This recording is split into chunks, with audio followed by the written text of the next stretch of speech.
Diplomat tewas terlakban dan kesimpulan polisi tidak ada tindak pidana. Lalu benarkah demikian? Kita akan bahas bersama Thomas Sunario, kriminolog dari Universitas Indonesia, dan juga Yusuf Warsim, komisioner dari Kompolnas. Selamat malam Bapak-Bapak.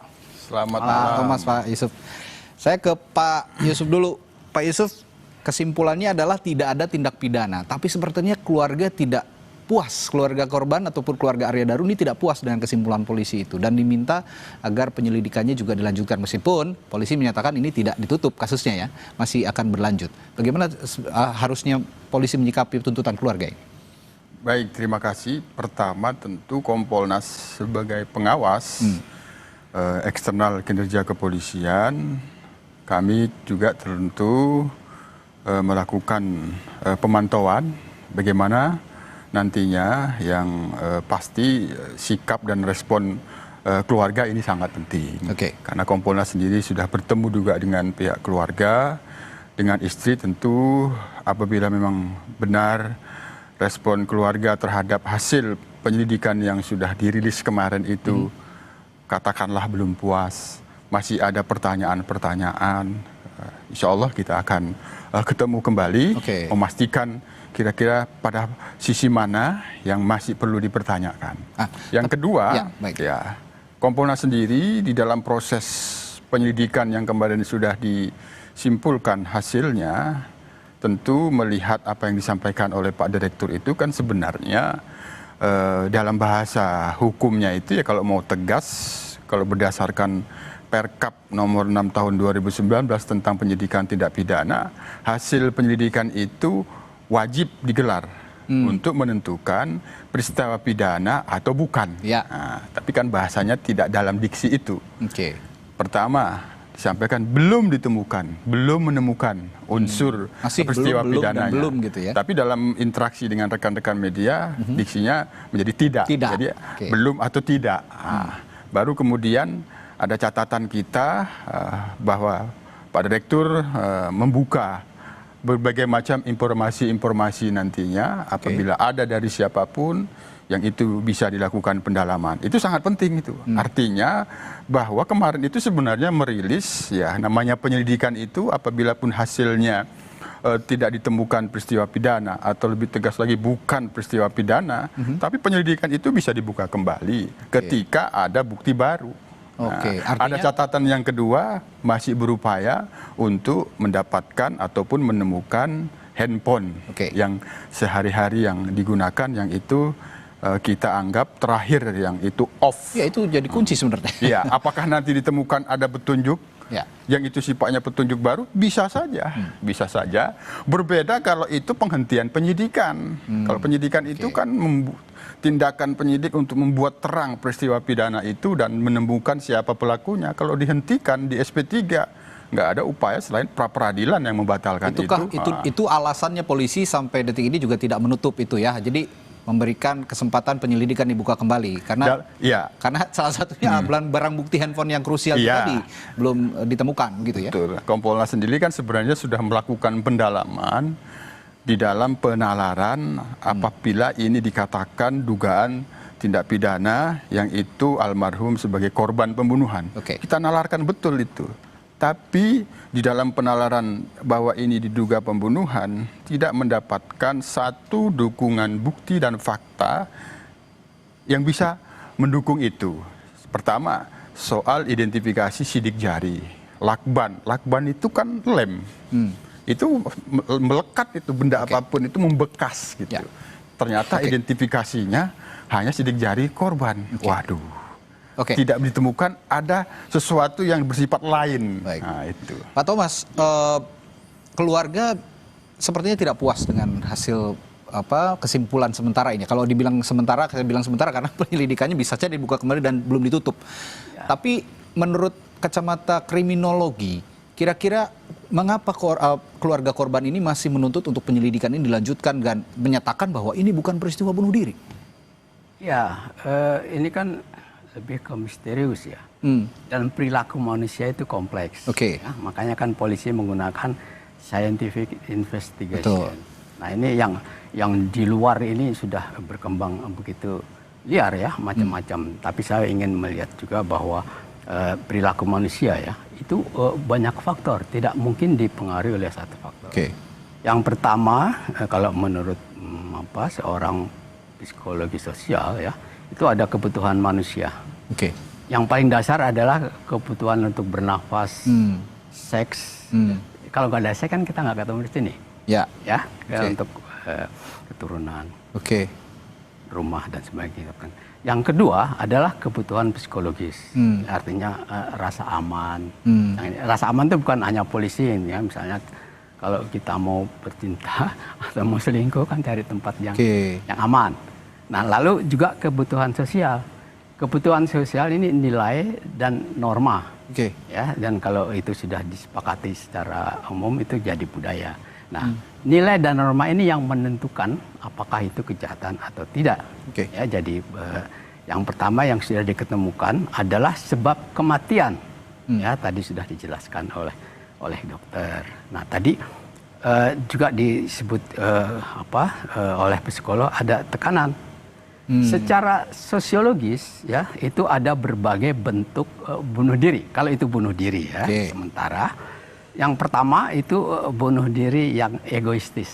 Nah, itu orang yang keterikatan sosial sedikit ya, dia merasa terasing bisa bunuh diri. Yang kedua altruistik. Nah, ini dia justru bunuh diri dengan melaksanakan ingin melindungi orang. Waktu perang. Teroris. Nah, itu kan punya keyakinan kalau saya bunuh diri begini. Kamikaze di Jepang yang dulu menenggelamkan kapal induk, dia masuk ke dalam. Nah, itu. Lalu itu kebutuhan sosial, nilai-nilai itu. Nah, ini juga yang mengikat manusia. Sampai sekarang yang diketemukan adalah sebab-sebab kematian. Tapi motivasi kita belum bisa menggali karena yang bersangkutan kan sudah meninggal. Makanya perlu digali ya. Ada satu jenis bunuh diri sendiri yang disebut bunuh diri fatalistik. Artinya dia ada di suatu tempat ya, itu bisa di kantor di mana, sehingga dia merasa tertekan, tidak bisa melepaskan diri, tidak bisa mengontrol dirinya, dan itu menyebabkan bunuh diri. Itu secara teori ilmu sosial. Jadi kita motif-motif sosial belum diketahui. Nah, ini perlu juga pendalaman di kantor dengan siapa. Ya. Nah, saya sebentar selalu kan ada perempuan juga. Apakah ini tidak ada segitiga ini? Tapi keluarga ini kan merupakan orang yang paling dekat dengan korban, dengan Arya Daru, dengan diplomat Kemlu yang tewas ditemukan terlakban ini. Mungkin mereka juga tahu keseharian korban ini atau almarhum ini tidak memiliki masalah ataupun tidak memiliki tekanan, tidak memiliki pertanyaan-pertanyaan dalam dirinya begitu. Tapi mengapa sekarang polisi tidak mempertimbangkan keluarga korban yang ingin dilanjutkan penyelidikannya? Tapi jangan dijawab dulu, Pak Thomas. Saya akan tanyakan hal itu sesaat lagi di Sapa Indonesia Malam. Tetap bersama kami.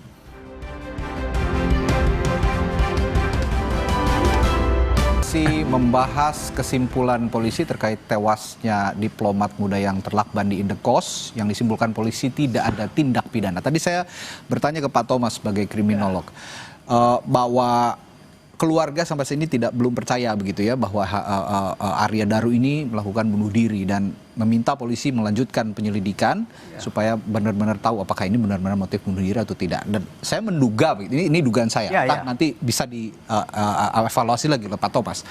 Saya menduga keluarga ini kan punya hubungan yang dekat, punya pengetahuan sehari-hari Arya ini bagaimana sifatnya. Apakah itu yang membuat keluarga bersikukuh bahwa ini tidak mungkin bunuh diri karena korban ini tidak memiliki masalah, tidak memiliki tekanan? Ataukah ada kemungkinan lain? Keluarga justru sama sekali tidak mengetahui gerak-gerik Arya sebelum melakukan tindakan atau sebelum tewas ditemukan di Indekos? Ya, secara psikologi kan ada kepribadian introvert. Dia tidak akan menceritakan yang ada yang begitu ya? Ada ya. Itu mungkin juga disebut juga ya. Biasanya kan se-introvert-introvertnya manusia adalah orang terdekat seperti istri menceritakan sesuatu. Ini benar-benar tertutup, ada yang seperti itu. Tapi secara sosiologis ada yang dibilang itu disimulasi ya. Jadi kita berlaku pura-pura. Jadi kita nggak bisa menduga ya apakah orang baik ya itu bisa jahat ya, bisa bunuh diri ya, atau macam-macam. Elvis Presley gimana baiknya, lalu penyanyi juga itu Whitney Houston, dan di kita ini yang kalau menurut kita nggak duga ya, Sambo. Ya, Sambo itu polisi jenderal, ngapain dia nembak anak buahnya? Seharusnya melindungi masyarakat, seharusnya publik, malah melakukan tindakan pidana, membunuh. Gitu. Ya, jadi ini menurut saya polisi pun terbuka kan kalau ada informasi yang baru dari pihak keluarga juga. Tapi kan itu ada prosedurnya ya, apalagi ada handphone yang hilang.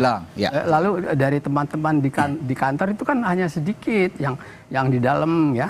Kalau kita bicara seks itu bukan seks dalam hubungan seks ya, selingkuh juga. Apakah ada segitiga ini? Itu dugaan Anda? Dugaan kan boleh, karena yang bersangkutan kan udah nggak bisa ngomong. Kita kan scientific aja. Baik.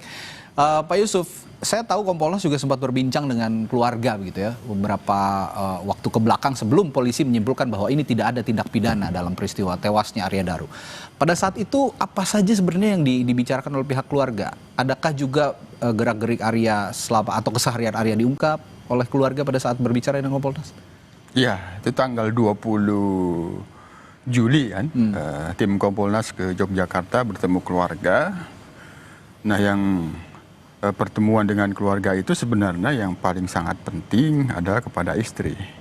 Karena momen-momen terakhir yang komunikasinya itu ada pada istri, yang dimana menurut keterangan istri mengalami keterputusan komunikasi yang itu sudah off. Nah, sekitar pukul 21. Maka sebenarnya komunikasi dari istri ini menjadi sangat penting untuk mengungkapkan fakta apa. Karena dari istri ini pula ada komunikasi dengan pihak penjaga kos sampai tengah malam, malah dini hari. Nah, dan penjaga kos ini diharapkan oleh pihak istri, ya mungkin secara ini pandangan orang awam saja kita mengatakan secara psikologi. Psikologi istri ketika misalnya lagi ada hal yang penting, percakapan yang komunikasi dengan suami ketika mengalami keterputusan, pasti istri mengalami gundah gulana gitu. Ini ada apa kok suami saya? Sehingga itu mencoba menghubungi kembali di itu asumsi yang kita bangun gitu. Itu asumsi positif bahwa ya seorang istri ya memang ya harus merasa kecarian ketika mengalami keterputusan komunikasi ya Pak Thomas. Betul. Itulah yang motif itu yang kita dalami untuk mendapatkan informasi, sehingga kalaupun dikatakan ada kecurigaan istri meminta menggeserkan posisi kamera kepada penjaga kos, ya kita melihatnya kegundah-gulaan seorang istri ketika mengalami keputusan informasi. Tapi tentu sekali lagi komunikasi antara istri dan almarhum, komunikasi antara istri dengan penjaga kos itu kami memang pada saat sudah bertemu itu menjadikan sesuatu informasi yang sangat penting, yang itu akan kita cek bagaimana penggalian yang dilakukan oleh penyelidik. Nah, tentu bagaimana? Nah, ada ahli yang sudah dilipatkan, ahli psikologi forensik, Apsipor. Ya, saya pikir penjelasan Apsipor itu yang itu adalah pihak independen, pertanggungjawaban profesinya, akuntabilitasnya dipertanggungjawabkan itu apabila diragukan. Ya itulah yang sudah dijelaskan. Artinya keterangan keluarga dalam hal ini istri itu juga sinkron dengan analisis yang dilakukan oleh tim forensik. Ya, sepertinya kan seperti itu. Cukup kan kalau kita menjelaskan dari Apsipor itu apa yang sesungguhnya dialami, tentu menyatakan karakter positif, pasti juga menganalisis bagaimana istri menjelaskan tentang suaminya. Kan itu sangat penting. Nah, itu sudah sangat lengkap. Apabila diragukan, maka profesi psikolog forensik ini menjadi rendah akuntabilitasnya. Pak Thomas, almarhum juga kan dikatakan oleh polisi sebelum tewas ini sempat juga melakukan konsultasi psikologis. Apakah ini juga yang menjadi dasar polisi? Apakah itu juga cukup kuat bagi polisi menyimpulkan bahwa ini tidak ada tindak pidana, alias mungkin dugaannya adalah bunuh diri begitu kira-kira? Bunuh diri itu bukan tindak pidana ya. Itu ya orang mau membunuh diri ya.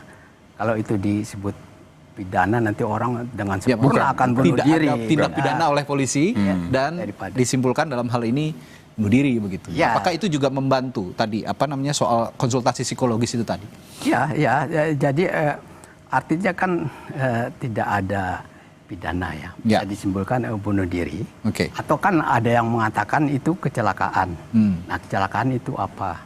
Ya, apakah dia ada penyakit salah minum obat? Ya. Dan ini ya meskipun ini ada riskan, saya tidak membuat kesedihan keluarga ya.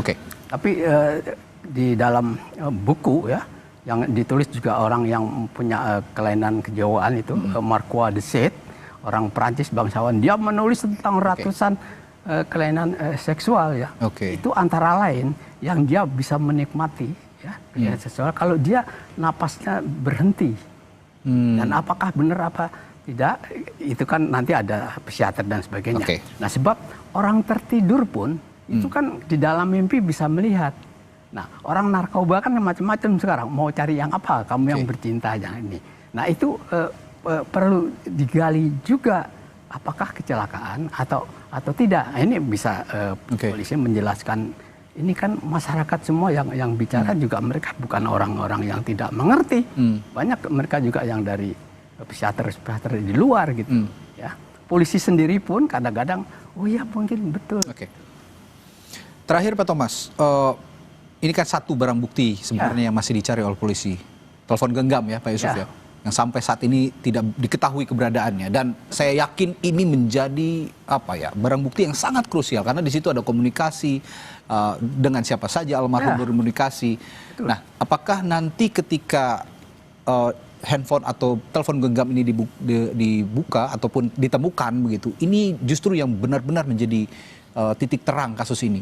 Bisa jadi dimunculkan begitu. Sekarang kan orang biasa pun kan handphonenya bisa 2-3. Apalagi yang dia seorang diplomat yang ini ya.